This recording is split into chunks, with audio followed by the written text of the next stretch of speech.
Halo pemirsa Unhas TV, senang sekali saya Andrea Ririn Karina dapat kembali menjumpai Anda dalam program Unhas Daily pagi ini. Dalam beberapa menit ke depan, kami akan menyajikan berita-berita terpercaya hanya untuk Anda. Seri terakhir Liga E-Sport Nasional mengundang euforia bagi para pecinta e-sport, khususnya Mobile Legends. Seri terakhir yakni seri keempat yang digelar di Kota Makassar, sukses digelar pada 29 Oktober 2023. Bagaimana keseruan pertandingannya? Berikut berita selengkapnya untuk Anda. Masih dalam rangka Liga E-Sport Nasional 2023. Hari penutupan Liga E-Sport Nasional 2023 Kota Makassar yang bertempat di gelanggang olahraga JK Arenatorium Universitas Hasanuddin Kota Makassar pada Minggu 29 Oktober 2023. Penutupan Liga 1 E-Sport Nasional 2023 yang digelar di gelanggang olahraga JK Arenatorium Unhas berlangsung sangat meriah. Sorak-sorai penonton membangkitkan semangat dan suasana pertandingan. Melanjutkan kesuksesan seri Palembang, Pontianak, dan Surabaya, Kota Makassar menjadi tuan rumah pelaksanaan seri terakhir Liga E-Sport Nasional 2023. Seri terakhir yang merupakan seri keempat yang berlangsung di Kota Makassar, sukses digelar mulai dari tanggal 27 hingga 29 Oktober 2023. 12 tim MLBB akan bersaing dalam upaya mendapatkan tiket menuju babak playoff yang akan berlangsung di Kota Jakarta pada tanggal 1 hingga 3 Desember mendatang. Salah satu pelaksana dalam kegiatan Liga E-Sport ini yaitu Kreatif Director Kevin Jorgi mengungkapkan pengalamannya selama menyelenggarakan Liga E-Sport di Makassar, tepatnya di gelanggang olahraga JK Arenatorium Unhas. Oke, kalau misalkan dari segi tantangan sebenarnya nggak banyak ya, karena kalau dari kotanya sendiri tuh welcome banget, orang-orang tuh antusias banget sama acara e-sports karena ini katanya pertama kali ya ada acara sebesar ini, dan kita tuh grateful, seneng banget bisa menghadirkan scene e-sports yang biasanya cuma ada di ibu kota doang, tapi sekarang udah ada di kota Makassar. Nah, cuman kalau challenge-nya mungkin Unhas itu kan gornya terbuka ya, jadi kita ngakalin banget gimana caranya matahari supaya nggak masuk, terus kita ngasih banyak banget ekstra kayak AC, kipas supaya teman-teman semua nggak kepanasan. Dalam penutupan Liga 1 E-Sport Nasional, terdapat 4 pertandingan seru. Dalam match terakhir, Borneo FC E-Sport bertarung melawan Raja E-Sport. Semoga semua pegiat e-sport khususnya di Makassar ya tetap semangat, berlatih terus. Semoga kedepannya ada perwakilan dari Makassar juga. Dan untuk fans dari Borneo FC Sport, tetap terus dukung kami. Semoga kami bisa berikan yang terbaik. Dari 12 tim unggulan yang berkompetisi di Liga 1 E-Sport Nasional, hanya 6 tim teratas yang berhasil melangkah ke babak playoff. Inilah mereka: Onyx Miracle, Griffin, Pajajaran, Borneo FC E-Sport, Pendekar, dan Suber 24. Mereka akan kembali bertarung di babak playoff dan memperebutkan total hadiah sebesar 3,2 miliar rupiah. Persiapan kita untuk mengikuti playoff di Jakarta, yang pasti kita bakal latihan yang lebih keras lagi, kita bakal atur strategi yang sebaik mungkin untuk anak-anak. Mungkin kita juga bakal tingkatin hero-pool dari anak-anak yang awalnya mungkin pada mainnya banyak yang beberapa hero doang, mungkin kita bakal tambah beberapa hero lagi untuk persiapan di playoff. Masuk posisi 3 besar, Pajajaran E-Sport dari Bogor meraih hadiah sebesar Rp155.700.000. Di posisi kedua, tim Griffin dari Badung, Bali berhasil membawa pulang hadiah sebesar Rp240 juta. Dan yang tak kalah mengagumkan, di posisi juara, tim Onyx Miracle dari Jakarta Selatan berhasil meraih hadiah fantastis sebesar Rp571 juta. 6 tim hebat tersebut akan melanjutkan perjuangan mereka di babak playoff di Mahaka Square Jakarta pada tanggal 1 hingga 3 Desember 2023. Pelaksanaan kegiatan coaching klinik program dana pendanaan Kementerian Pendidikan, Kebudayaan, Riset, dan Teknologi yang diselenggarakan oleh Universitas Hasanuddin merupakan langkah untuk mewujudkan kesuksesan program Kedai Reka Unhas. Lantas, apa indikator utama yang disampaikan dalam kegiatan tersebut? Berikut berita selengkapnya untuk Anda. Saat ini sedang berlangsung acara peserta coaching klinik proposal Program Dana Padanan Kemendikbudristek tahun 2024 yang diselenggarakan di Unhas Hotel and Convention pada Minggu 29 Oktober 2023. Dana Padanan atau yang sering disebut dengan Matching Fund KDRK adalah skema kerjasama antara perguruan tinggi dengan dunia usaha dan dunia industri. Hal tersebut merupakan sejenis hibah dari Direktorat Jenderal Pendidikan Tinggi yang kemudian akan menyediakan sejumlah dana bagi para dosen yang bisa bermitra dengan dunia usaha dan industri. Program Matching Fund KDRK adalah program pendanaan dari Ditjen Dikti yang melibatkan insan perguruan tinggi dengan dunia usaha dan industri untuk bersama-sama terlibat dalam menjawab tantangan serta membentuk ekosistem Merdeka Belajar Kampus Merdeka.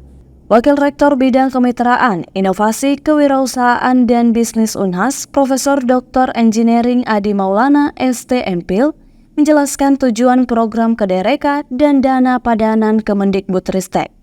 Jadi dana padanan ya atau yang sering disebut dengan Matching Fund KDRK itu adalah skema kerjasama ya antara perguruan tinggi dengan dunia usaha dan dunia industri. Nah, jadi Dikti sekarang itu membuat semacam hibah ya, yang kemudian Dikti tersebut nanti akan menyediakan sejumlah dana bagi para dosen-dosen yang bisa bermitra dengan dunia usaha dan dunia industri.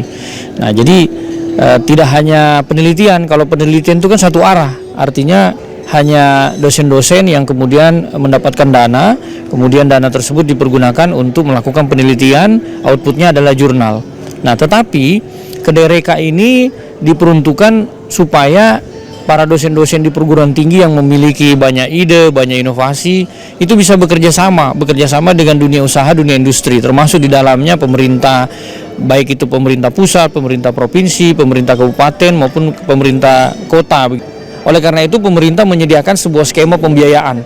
Pembiayaannya itu sangat besar sekali. Kenapa? Karena diharapkan dengan program KDRK ini, maka 10 tahun ke depan negara kita itu bukan hanya penghasil publikasi-publikasi sejumlah kertas begitu, tetapi juga produk-produk.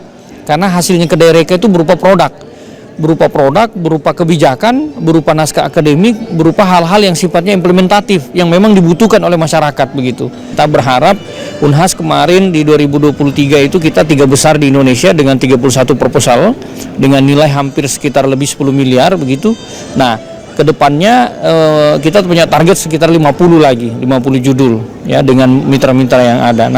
Dalam pelaksanaan coaching klinik hari ini, para stakeholder utama berkumpul untuk membahas dan mengkoordinasikan proyek-proyek yang diajukan.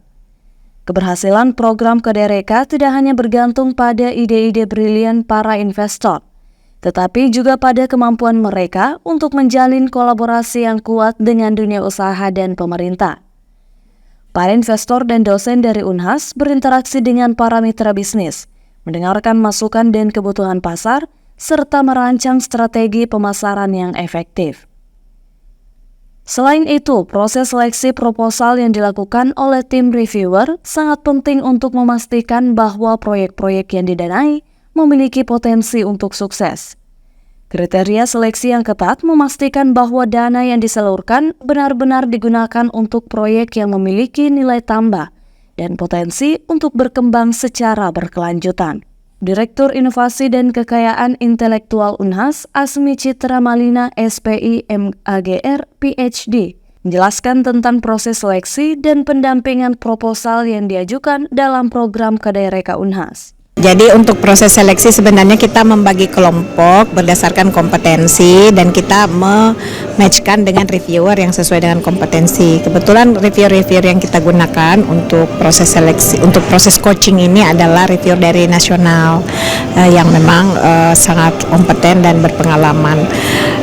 Jadi berdasarkan kompetensi mereka, kami mengelompokkan di bagian-bagian yang sesuai dengan kompetensi reviewernya. Kalau misalnya dia tidak sama sekali match, tapi ada kemiripan lah seperti itu. Jadi hari ini coaching ini akan terkait substansi yaitu bagaimana reka ciptanya, apakah memang mumpuni untuk bisa diajukan. Kalaupun belum, mungkin bisa kita combine atau kita pasangkan atau kita lengkapi dengan peneliti-peneliti lain sehingga sifatnya multidisiplin. Kemudian pada hari ini selain substansi kita juga melakukan pendampingan RAB ya, keuangan ya, rincian anggaran biayanya itu apakah dia sudah sesuai dengan peraturan Menteri Keuangan atau standar biaya umum.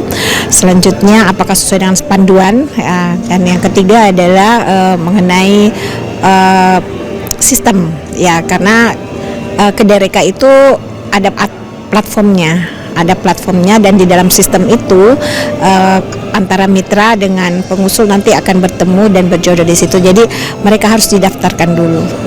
Salah satu peserta dalam coaching klinik tersebut mengungkapkan manfaat yang didapatkan dari penyelenggaraan kegiatan peserta coaching klinik program Dana Padanan Kemendikbudristek tahun 2024. Dari pengalaman sebelumnya, banyak tim pengusul yang mensubmit proposalnya, akan tetapi kemudian tidak berhasil lolos didanai akibat salah memilih skema.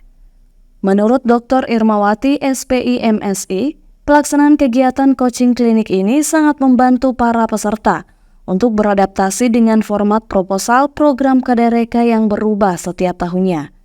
Mereka dapat menyusun proposal dengan lebih teratur dan terarah. Dalam rangka menjadikan Unhas sebagai wilayah bebas korupsi, Tim Reformasi Birokrasi Universitas Hasanuddin menyelenggarakan fokus group discussion, finalisasi penyusunan modul reformasi birokrasi, dan pembangunan zona integritas di Gedung Rektorat Lantai 4 Universitas Hasanuddin. Berikut berita selengkapnya untuk Anda. Fokus Group Discussion, finalisasi penyusunan modul reformasi birokrasi dan pembangunan zona integritas Universitas Hasanuddin merupakan pembahasan terkait draft untuk kelengkapan modul dalam rangka sinkronisasi antara apa yang terdapat dalam modul ini yang sejalan dengan peta reformasi birokrasi Unhas yang dilaksanakan oleh tim manajer reformasi birokrasi. Kegiatan ini dibuka oleh Ketua Satuan Pengawasan Internal SPI Universitas Hasanuddin, Dr. Andi Kusumawati SEMSI AKCA. Dilanjutkan pemaparan modul reformasi birokrasi dan pembangunan zona integritas Universitas Hasanuddin oleh Kepala Unit Pelaksana Teknis MKU Unhas sebagai perwakilan penguji oleh Rahmatullah SIP MSI. FGD finalisasi penyusunan modul reformasi birokrasi dan pembangunan zona integritas Universitas Hasanuddin dilanjutkan dengan diskusi dengan tim reformasi birokrasi Universitas Hasanuddin. Kan sudah dibahas bersama dengan tim mengenai draftnya, Jadi tadi ada beberapa hal yang kita akan lengkapi ya, khususnya yang khas Unhas gitu. Karena kita tentu mau sinkronkan antara apa yang kita buat di modul ini dengan peta jalan reformasi birokrasi Unhas. Ya, jadi insya Allah saya pikir masukan-masukan dari tim manajer RB Unhas ini kita akan lengkapi. Misalnya tahapan-tahapan mulai dari tahapan pencanangan waktu di launching oleh Pak Rektor bersama dengan seluruh pimpinan fakultas. Lalu kemudian ada lagi episode di saat Dies Natalisnya Unhas. Kita mau masukkan juga inovasi-inovasi yang telah dilakukan oleh area-area perubahan di Unhas yang ada 8 area itu. Saya pikir itu kalau sudah lengkap tinggal kita satukan lalu kemudian kita finalisasi bersama tim yang ada. Oke, saya pikir itu ya. Kepala UPT MKU Unhas Rahmatullah SIP MSI mengatakan bahwa modul ini diharapkan bisa menjadi modul pertama yang ada di perguruan tinggi dalam melakukan pembangunan zona integritas. Dan semoga modul ini bisa membantu Unhas untuk memperoleh predikat wilayah bebas korupsi. Berita tadi sekaligus menutup perjumpaan kita hari ini. Terus saksikan Unhas Daily hanya di Unhas TV. Saya Andrea Reren Karina beserta kru yang bertugas pamit undur diri dan sampai jumpa.